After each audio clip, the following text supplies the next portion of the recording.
Today we're going to be talking about continuity and whether a function is continuous or not. Okay? Now, the main idea behind continuity is that if I can draw the graph without having to pick up my pencil, right? Something like this, no matter how crazy it looks, as long as it's a function, right? Then that function is continuous. So a continuous function can be drawn without picking up the pencil. Now this is a very non-mathematical definition. So what it means, again, mathematically, is that how there are no holes. If there was a hole here, I would have to pick up my pencil and then put it back down to draw it again. If there was a big gap here, so something like this, and I would have to pick up my pencil to draw it again, there would be another discontinuity. Or maybe there is some sort of an asymptote, a vertical asymptote. So if that was the case, something like that, to continue something like that, right? This would also be another discontinuity. So this function right here would be considered discontinuous. Now let's look at the mathematical definition of continuity. So again, a continuous function, I do not pick up my pencil in order to draw the function. And if a function is continuous, let's examine it point by point at some point A. So we are currently talking about continuity at x equals A. What do we have to know happens at x equals A?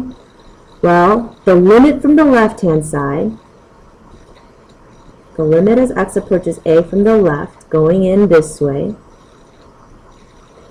and the limit as x approaches A from the right, moving this way, must exist, so it can't be positive or negative infinity, and it has to be equal to f of A. So if I plug in A, it must give me an output. That's exactly the same as the limit. So these three criteria, they must exist and be equal in value. And that is how you know a function is continuous at the point x equals A. Now if A is any number here, any number on the number line, then you know that the function itself is continuous everywhere. So now let's talk about the three types of discontinuous functions. The first type looks something like what we've been dealing with before, where f of x could be something, it could be a piecewise, where you have a graph that essentially looks like a line, except at x equals 2, there's some sort of a hole. So a graph like this factors into x minus 2, x plus 1. So it'll look like the graph x plus 1, if this is 1, except at 2, there's going to be a hole, because it's not in the domain. So the function is this, as long as x is not 2, and at x equals 2, it looks like the output is 1. So this is what we call a removable discontinuity.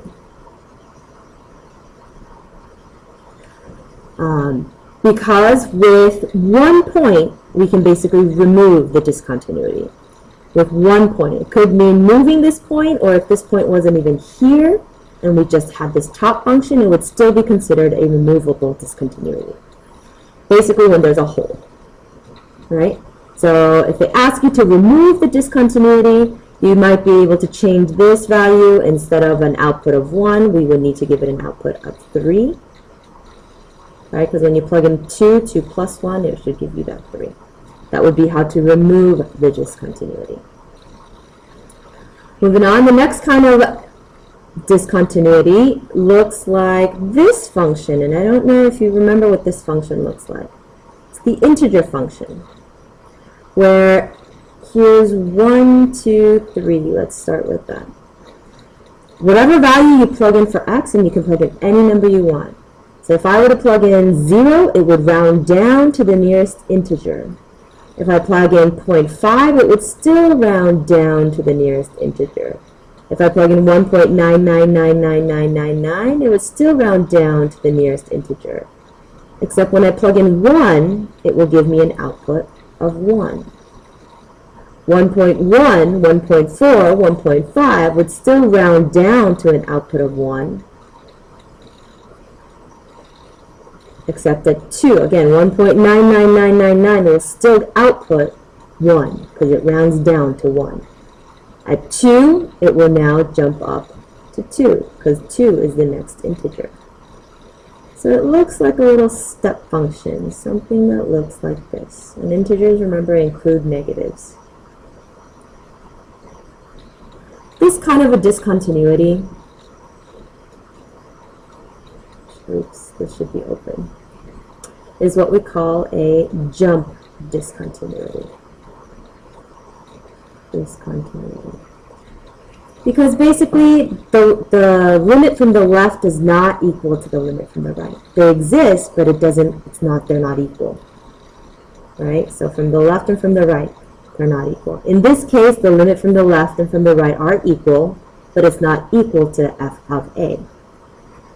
Okay? So this is what we call a jump discontinuity. Now let's take a look at this example at x equals 2. So the limit of f of x as x approaches 2 from the left, that exists and it's equal to 1. Right? The limit as x approaches 2 from the right is equal to 2. So as x approaches 2 from the right-hand side, the output is 2.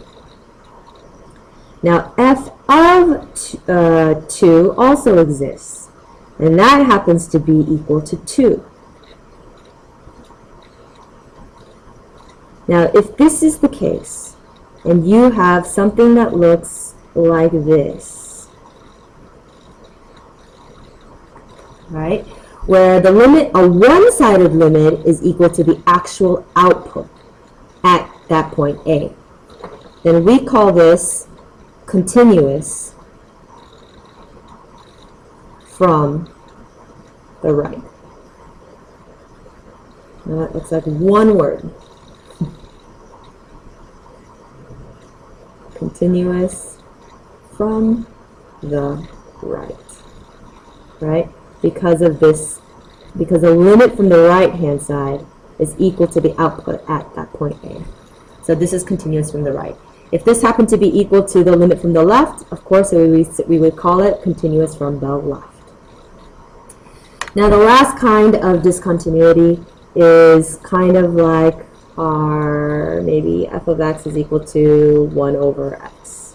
Something that looks like this, right?